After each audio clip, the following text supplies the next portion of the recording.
Hello friends, welcome to another new session of Smita classes. Today we will be dealing with the 15th chapter of the English literature book of standard 4. The name of the book is Usher In and it is the 15th chapter. The name of the chapter is Shakuntala part 1. We will start reading the book, reading the chapter, okay. You know that Shakuntala was a drama, poetry drama, and it was written by Kalidas. So there is a story from that itself. Once there lived a great and wise sage by the name Kanva. His ashram was in the heart of a forest on the banks of the river Malini. One hot summer day, Rishi Kanva went to take a dip in the river. He saw a little baby girl lying all alone on the river bank. A pack of vultures was sitting around the child with their wings spread out, trying to protect the baby. The sage bent down to see the little girl. She was very beautiful. Kanva gently picked up the baby and took her to the ashram. There at the ashram, the sage handed over the baby to his sister Gautami and said to her, I found the child in the forest. She was looked after by the Shakunt birds, so let us call the girl Shakuntala. Gautami was curious to know whose child Shakuntala was. Kanva, like all other great sages, had divine powers to find out the past and future of anyone. एक बार की बात है, एक बहुत ही महान और बुद्धिमान साधु थे, ऋषि थे जिनका नाम कानवा था और उनका जो आश्रम था जहाँ पे वो कुटिया बना के रहते थे वो जंगल के बीचों बीच, हार्ट ऑफ द जंगल, हाँ जंगल के बिल्कुल बीचों बीच था, जंगल के घने जंगल के बीच में था। और उसके पास, उनके आश्रम के पास कौन सी नदी बहती थी? मालिनी नदी बह रही थी। तो मालिनी नदी के किनारों के पास ही उनका आश्रम था। तो एक दिन की बात है, बहुत ही गर्म दिन था, गर्मियों का दिन था और बहुत ही गर्मी थी उस दिन। तो ये जो ऋषि कानवा थे वह गए थे मालिनी नदी में डुबकी लगाने के लिए, मतलब नहाने के लिए गए थे। जब वह वहाँ नहाने के लिए गए तो उन्होंने देखा कि एक छोटी सी बच्ची जो है, बेबी गर्ल जो है, वह नदी के किनारे ऐसे पड़ी हुई है अकेली, और उसके पास जो है वल्चर्स जो होते हैं, है ना, वल्चर्स बैठे हुए हैं। वल्चर्स बर्ड आप जानते हैं ना, जो डेड एनिमल का फ्लैश को खाते हैं। तो वल्चर्स वहाँ बैठे हुए हैं और वो अपने पंख पूरे फैला के वह बच्ची को धूप, हवा, बारिश ये सबसे बचाने की कोशिश कर रहे हैं। ठीक है, वो लड़की को प्रोटेक्ट कर रहे हैं। तो सेज नीचे झुके देखने के लिए वह छोटी लड़की को, उन्होंने देखा वह बड़ी ही सुंदर और बड़ी ही प्यारी बच्ची थी। उन्होंने हौले से उस बच्ची को उठा लिया, जेंटली उठा लिया और उसे अपने आश्रम ले गए। आश्रम ले जाके उन्होंने वहाँ अपनी बहन गौतमी को वह बच्ची दे दी और कहा कि इसको जो है, वल्चर्स को शकुन बर्ड कहते हैं संस्कृत में। तो उन्होंने कहा कि इसको चूँकि शकुन पक्षी इसकी रक्षा कर रहे थे, इसलिए चलो हम लोग इसका नाम शकुंतला रख देते हैं। अब जो उनकी बहन गौतमी थी वह बहुत क्यूरियस थी, वो जानना चाहती थी कि आखिर ये बच्ची किसकी है, किस तरह से जंगल में आई। तो कानवा जो ऋषि थे वो बाकी महान ऋषियों जैसे उनके पास भी बहुत ही सिद्धि थी, बहुत सारे उनके पास पावर्स थे। उन्होंने तप कर मेडिटेशन करके बहुत माइंड पावर को भी इंक्रीज़ किया हुआ था और वह जान पाते थे कि पास्ट में क्या हुआ, भूतकाल में क्या हुआ, भविष्य में क्या होगा, ये सब जानने की उनमें शक्ति थी। It is an interesting story. Kanva started telling about the child. She is the daughter of Vishwamitra and Menka. Vishwamitra was a great king. He gave up his crown and kingdom and went to the forest. He was eager to have, through meditation, greater spiritual powers than Vasishtha had. Pleased with king's meditation, Lord Brahma granted him a boon that Vishwamitra would be the greatest of all sages. Though Vishwamitra got what he wanted, he did not stop his meditation. Seeing Vishwamitra's meditation, the Devtas were worried. They were jealous of Vishwamitra. At last they went to Indra, the king of heaven. They spoke to him about their fears. यह बहुत ही, ऋषि कानवा ने कहा कि यह बहुत ही interesting story है, बहुत ही रोचक कहानी है। एक ऋषि थे, विश्वामित्र ऋषि थे, ठीक है, और यह जो बच्ची है यह विश्वामित्र ऋषि और मेनका जो एक स्त्री है उसकी बेटी है। वह कहते हैं कि विश्वामित्र एक बहुत ही महान राजा थे, पर उन्होंने अपना मुकुट छोड़ दिया, मतलब कि उन्होंने अपना सिंहासन छोड़ दिया, अपना राज्य छोड़ दिया। क्यों? क्योंकि वो जंगल गए और जंगल जाकर वह मेडिटेशन करना चाहते थे, तपस्या करना चाहते थे। क्यों? क्योंकि और एक ऋषि थे, ऋषि वशिष्ठ, वह उनसे भी महान बनना चाहते थे। वह चाहते थे कि वो तपस्या करके, जो ऋषि वशिष्ठ हैं उनसे ज़्यादा उनको पावर्स मिल जाए, माइंड की पावर्स उनको ज़्यादा मिले, आत्मा की पावर ज़्यादा मिल जाए, हाँ स्पिरिचुअल पावर्स जो कहते हैं, माइंड और आत्मा की पावर उनको ज़्यादा मिल जाए, सिद्धि मिले उन्हें, इसीलिए वह जो है वशिष्ठ ऋषि से ज़्यादा जानते थे, इसीलिए वह जाकर जंगल में तपस्या करने लगे। तो जब वो बहुत ही कठोर तपस्या किए तो राजा विश्वामित्र की तपस्या से खुश होकर भगवान ब्रह्मा ने उन्हें एक बोन दिया, मतलब एक आशीर्वाद दिया कि ठीक है, तुम जो है जितने भी साधु हैं उनमें से तुम सबसे महान होगे, विश्वामित्र साधु सबसे महान होंगे। तो विश्वामित्र को जो चाहिए था वह उन्हें मिल गया, पर फिर भी उन्होंने अपनी तपस्या बंद नहीं की, वह तपस्या करते ही चले गए। उनकी यह तपस्या देखकर स्वर्ग के जो देवता लोग थे वो लोग बहुत ही परेशान हो गए। उन्होंने सोचा यह इतनी कठोर तपस्या कर रहे हैं, पता नहीं अब ये क्या मांग लेंगे और शायद हम लोगों को कुछ प्रॉब्लम हो जाएगा आगे। ये वो लोग बहुत ही ईर्ष्यालु हो गए विश्वामित्र से, जेलस हो गए कि विश्वामित्र को उनसे ज़्यादा पावर्स मिल जाएगा। तो इसीलिए वो लोग सब जो है भगवान इंद्र के पास गए। इंद्र सभी देवताओं के राजा होते हैं ना, तो इंद्र देव के पास गए और उनको अपना प्रॉब्लम बताया। ठीक है, उन लोग अपना डर बताएं कि देखिए कहीं ये हम लोग से ज़्यादा पावरफुल नहीं हो जाए ऋषि Vishwamitra. Indra sent Menka, the most beautiful dancer of his court, to charm the sage and disturb his meditation. The heavenly nymph came down to the earth. She began singing and dancing near Vishwamitra. Disturbed by the sound of her anklets, the sage opened his eyes and saw Menka. He was fascinated by her beauty and married her. It was how this girl was born to her. But Menka realized that it was time for her to return to heaven.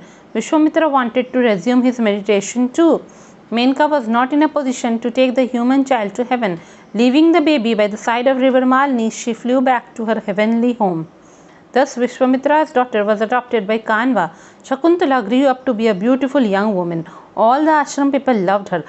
Anasua and Priyamvada were Shakuntala's best friends and attendants. Shakuntala helped Gautami in her daily work and also watered the plants.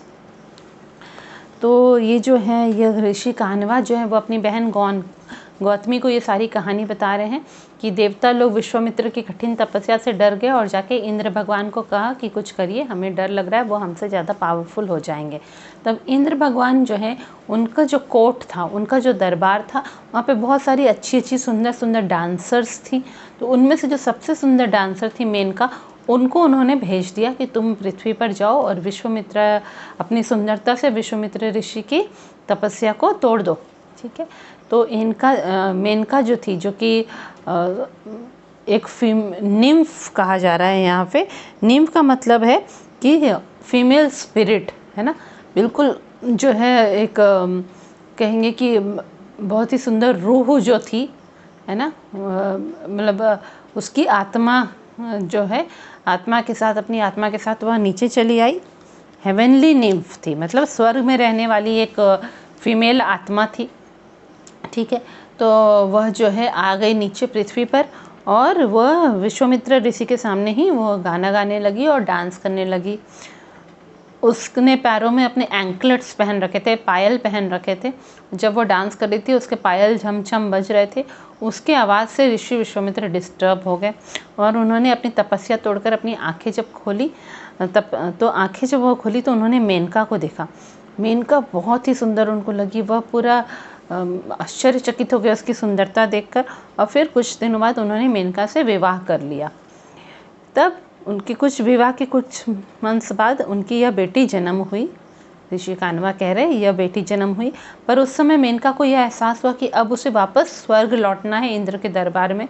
पर वह जो है ये human baby को वह नहीं ले जा सकती थी। क्यों?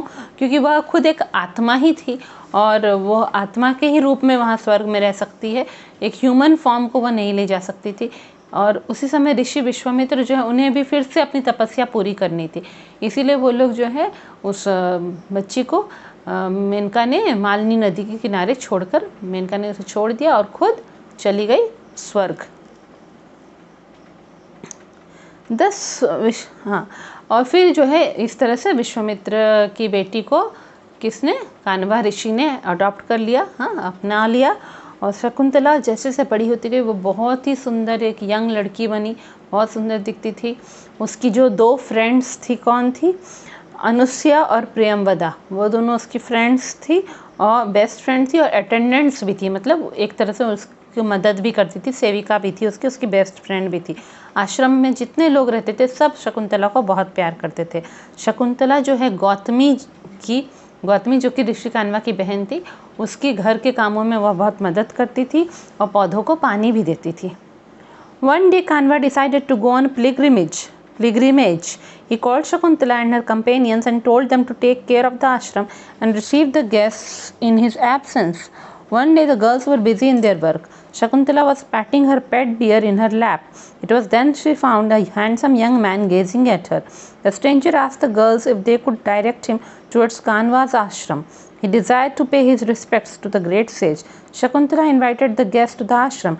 She soon realized that the visitor was the great king Dushyant. Dushyant was attracted by Shakuntala's charm and beauty. Dushyant wanted to marry Shakuntala and make her his queen. Shakuntala was unwilling to marry without the consent of Kanva, her foster father. But Dushyant was not in a position to stay there longer, as it was not known when Kanva was returning. So Dushyant and Shakuntala got married and the king returned to the palace after a few days. Before leaving, the king gave her a ring which had his name over it. He promised Shakuntala that he would be back soon to take her along. एक दिन जो है ऋषि Canva जो थे उन्होंने सोचा कि वह तीर्थ यात्रा पे निकलेंगे, पिलग्रिमेज पे निकलेंगे, इसलिए उन्होंने शकुंतला को बुलाया। और उसकी 2 कंपेनियंस जो है, उसकी साथी जो थी, उसकी फ्रेंड्स, उनको भी बोला तुम लोग जो है आश्रम का पूरा केयर लेना, आश्रम की देखभाल करना और कोई भी गेस्ट आएंगे तो उनको अच्छे से रिसीव करना, उनका स्वागत करना। आश्रम में कोई गेस्ट लोग आएंगे, कोई मेहमान आएंगे तो एक दिन जो है ये सारी लड़कियां अपने काम में पूरी बिजी थी और शकुंतला का एक पेट डियर था, एक पालतू हिरन था, वह उसकी पीठ थपथपा रही थी, वह उसकी गोद में बैठा हुआ था। उसी समय शकुंतला ने देखा, उसको ये एहसास हुआ कि एक बहुत ही हैंडसम सा, एक बहुत ही सुंदर सा एक यंग लड़का उसे देख रहा है। ठीक है, तो उसके बाद वह लड़का जो है वो अपरिचित, वह स्ट्रेंजर उन लोग के पास आया, प्रियंवदा, अनुसुईया और शकुंतला के पास, और बोला कि क्या उसे वह ऋषि कान्वा के आश्रम के पास ले जा सकती है। वह उस महान ऋषि को रिस्पेक्ट देना चाहता है, आदर देना चाहता है, उनसे मिलना चाहता है। ठीक है, तो शकुंतला ने उसका स्वागत किया, बोला हाँ आइए आपका स्वागत है, और उसे आश्रम ले गई। आश्रम जाने के कुछ समय बाद उसे पता चला कि यह राजा दुष्यंत हैं।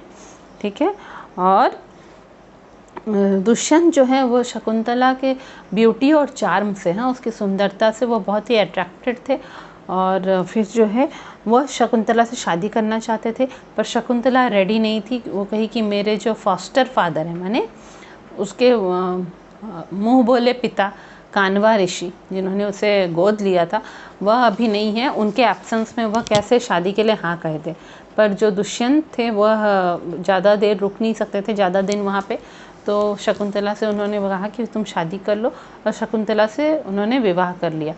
उसके बाद जो है वह उनका समय आ गया कि वह अपने महल को लौट जाए, तो उन्होंने शकुंतला को एक अंगूठी दी और जिस पे कि दुष्यंत नाम लिखा हुआ था।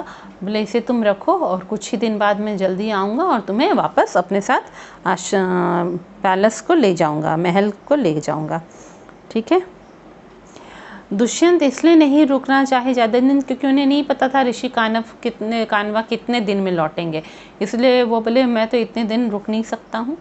इसलिए उन्होंने उससे विवाह किया और अंगूठी देकर वह चल पड़े, और बोले कि कुछ दिन उन्होंने उसे प्रॉमिस किया, वादा किया कि जल्दी ही आके उसे अपने साथ ले जाएंगे। तो आपका यह शकुंतला पार्ट 1 यहीं पे ख़त्म हो गया, ये चैप्टर फिनिश हो गया है। और जल्दी जल्दी चैनल को सब्सक्राइब कर लीजिए, क्योंकि और इतने अच्छे अच्छे वीडियोस आएंगे, अच्छी अच्छी स्टोरीज़ आएंगी, और हम लोग नेक्स्ट वीडियो में हमारे शकुंतला पार्ट 2 को पढ़ेंगे। ठीक है, थैंक यू।